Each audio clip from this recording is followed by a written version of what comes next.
మనం రేపు ఎలాంటి ఉద్యోగం చేయాలి, ఎలాంటి పొజిషన్లో సెటిల్ అవ్వాలి అని నిర్ణయం తీసుకునే టైం ఇది. నువ్వు ఒకవేళ సాఫ్ట్వేర్ ఇంజనీర్ కావాలనుకున్నావు, ఎంపీసీ అయిపోయింది, ఇప్పుడు బీటెక్లో జాయిన్ అయితే సాఫ్ట్వేర్ ఇంజనీర్ అవ్వడం ఈజీ.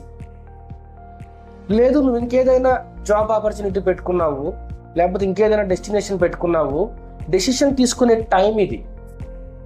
ఇంటర్మీడియట్ అయిపోయింది, పరీక్షలు బాగా రాసాం, మంచి మార్కులు వస్తాయి, ఎంసెట్కి ప్రిపేర్ అవుతున్నాం, ర్యాంక్ వస్తే బీటెక్ లేకపోతే ఇంకొక ఆప్షన్, ఇట్లా డైలమాలో ఉండకండి.